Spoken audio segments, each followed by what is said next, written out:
अस्सलाम वालेकुम नाज़रीन, मेरा नाम ज़िशान रज़ा है और आप ज़िशान रज़ा ऑफिशियल देख रहे हैं। नाज़रीन, आशोब चशम में मुब्तला मरीज़ों की जो तादाद है वो बड़ी तेज़ी के साथ फैल रही है। अब इससे कैसे बचा जा सकता है और इस हवाले से जो है वो डॉक्टर्स क्या कहते हैं, आज हमारे साथ जो हैं वो डॉक्टर फ़ातिमा अंसारी मौजूद हैं और इनसे हमने ख़ुसूसी टाइम लिया है और बहुत मसरूफ़ सी हैं क्योंकि इस मर्ज़ में मुब्तला जो मरीज़ों की तादाद है वो बहुत ज़्यादा बढ़ रही है।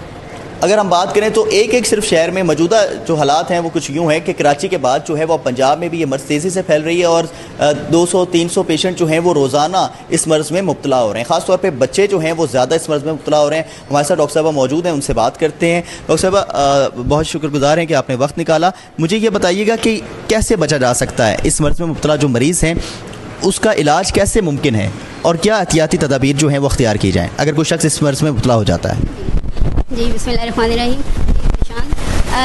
एडिनो वायरल इन्फेक्शन, जिसे उर्दू में आशोब चशम कहा जाता है, इस नाम से ये मशहूर है। ये एक वबाई बीमारी है और एक वायरस के ज़रिए फैलती है। इसमें चूँकि ये वायरल इन्फेक्शन है और 6-7 दिन तो वायरस अपना टाइम लेता ही है, आँख में वो मौजूद ही रहता है, लेकिन उसकी सेवेरिटी और शिद्दत को कम करने के लिए हम एहतियाती तदाबीर पे भी जाते हैं और ट्रीटमेंट पे भी जाते हैं। और एहतियाती तदाबीर में ये होता है कि उस वक्त जब हमें लगे कि आंखों में उसकी सोजिश बहुत बढ़ गई है, रेडनेस है, चुभन है, कि ऐसे जैसे किसी ने आंखों के अंदर रेत डाल दी है, तो उस वक्त बच्चे को या जिसको भी है इन्फेक्शन, हर एक उम्र के लोगों को हो रही है, तो उसको आइसोलेट कर देते हैं। उसका तकिया तौलिया और उससे उसकी बिलोंगिंग्स अलहदा कर देते हैं।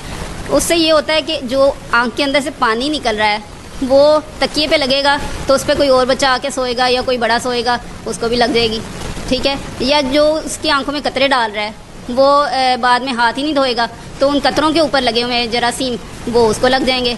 और इसी तरह ये कि तौलिया और हाथ बार बार आंखों को टच करने से, अब उसके हाथों पे लगा हुआ है, अब वो बच्चा किसी और को हाथ लगाएगा उसको भी हो जाएगी। तो इसलिए बार बार जो हम अवेयरनेस दे रहे होते हैं उसका फ़ायदा नहीं होता, तो हम कहते हैं उसको अलहदा ही कर दो। अगर वो स्कूल जा रहा है स्कूल में ना जाए, अगर वो ठीक है तो उसे हो जाएगी, और अगर उसे है तो बाकी बच्चों को हो जाएगी। लिहाजा उसको हम कहते हैं कि कम से कम 6-7 दिन तो आप घर में ही रखें बच्चा। और अगर कोई जॉब वाला है, वर्किंग है, उनको कहते हैं वहाँ से छुट्टी ले लें, आप ऑफ कर लें। और घर में भी अगर एक को है तो बाकियों को हो सकता है। हम बाहर तो लोगों को बचा रहे होते हैं, फैमिलीज़ को हो जाता है, तो उसमें भी हम कहते हैं, माँ बाप को कहते हैं कि इस वक्त आप बच्चों को हग ना करें, उन्हें ज़्यादा प्यार ना करें, हाथ शाथ उनके फेस पे ना लगाएं, और आपको भी हो सकता है आपसे बच्चों को ट्रांसमिट हो जाएगा, बच्चों से आपको हो जाएगा, क्योंकि वायरल डिजीज़ है, कंटेजियस है। जिस तरह हमने कोरोना में आइसोलेशन अख्तियार की थी, तकरीबन उसी से मिलती जुलती आइसोलेशन इसमें भी ज़रूरी है। और इसमें ट्रीटमेंट बेशक है, लेकिन वो वायरस को ख़त्म नहीं करता, वायरस अपना टाइम लेके ही जाता है। उसमें ये होता है कि हम उसकी शिद्दत को कम कर देते हैं, सोजिश कम हो जाती है, रेडनेस कम हो जाती है, फॉरन बॉडी सेंसेशन जो रेत के ज़रात की तरह की फीलिंग आ रही होती है वो कम हो जाती है। लेकिन ये कि वायरस पूरे साथ नहीं लेता। और इसमें सबसे इम्पॉर्टेंट जो बात ज़िशान मैं आपको बताऊँगी, इचिंग होती है, खारिश। उससे क्या होता है, बच्चा अपनी आंखों को मलता है, रगड़ता है, बच्चा है, बड़ा है, जब वो इस तरह करता है तो जो आंख का काला डेला है वो बहुत नाजुक है, उसके अंदर वायरस पेनिट्रेट कर जाता है। अगर ये वाली कंडीशन आ जाए तो आंख के आगे सफ़ेदी सी आनी शुरू हो जाती है और सफ़ेदी के दायरे बनने शुरू हो जाते हैं, तो उससे पेशेंट की नज़र अफेक्ट कर सकती है। ये एक कॉम्प्लिकेशन है जिससे हमने उनको बचाना होता है। अदरवाइज़ ये जब होता है तो 7 डेज़ के बाद ऑटोमेटिकली ये सबसाइड कर जाता है। लेकिन अगर ये प्रॉब्लम हो जाए तो खुदा न खास्ता नज़र की कमज़ोरी का बाइस बन सकती है। जिस तरह से लोग लेते हैं, इससे बड़ा लाइट ले रहे होते हैं कि ये कोई मसला नहीं है जी, ये तो वैसे ही ठीक हो जाता है, कोई मसला नहीं, बस वैसे एहतियात करें। एहतियात देखें सबसे पहले तो बहुत ज़रूरी है, इसमें तो कोई शक नहीं है, लेकिन आपको इलाज भी करवाना होगा, आपको मेडिसिन जो हैं वो भी इस्तेमाल करनी होगी, आपको ड्रॉप्स का इस्तेमाल करना होगा। असल में लोग क्या करते हैं कि हर चीज़ को बहुत लाइट लेते हैं कि कोई नहीं जी, ये हो जाएगा, ठीक है, हो गया, पहले भी होता था, लेकिन नहीं, अब ये तेज़ी के साथ फैला। जैसे हमने कोरोना में अपनी एहतियात की और उसमें देखें कितने अच्छे नताइज आए, लोग जो है वो कोरोना वायरस से बचे।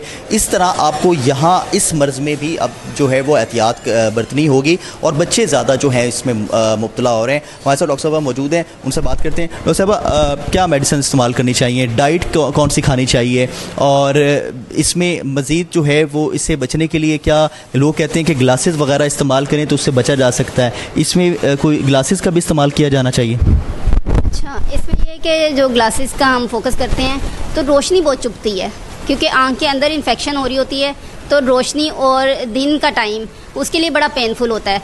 तो अगर ऐनक लगाता है तो उससे वो उसको प्रोटेक्शन मिलती है, थोड़ी पेन कम हो जाती है।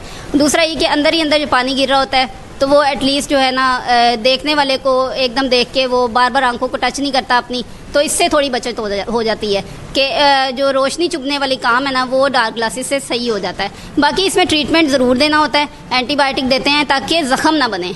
आंखें मलने की वजह से जो आंखों में मैं आपको बता रही थी ज़ख़म बन जाते हैं ना, वो ज़ख्मों से हमने बचाना है, और खुदा खास्ता अगर वो ज़ख़म हो गए तो आंख में रेशा हो जाएगा, इन्फेक्शन हो जाएगी। और जो सोजिश है, ऑब्वियसली सोजिश को कम करने के लिए भी हम साथ में ट्रीटमेंट सिरप फॉर्म में बच्चों के लिए और टैबलेट फॉर्म में बड़ों के लिए वो स्टार्ट करते हैं। सोजिश को कम करना है, रेडनेस को कम करना है, वो सारी चीज़ें उसकी हम शिद्दत को कम करने के लिए कर रहे होते हैं। अदरवाइज़ वायरस ने तो अपने 7 दिन पूरे करने होते हैं।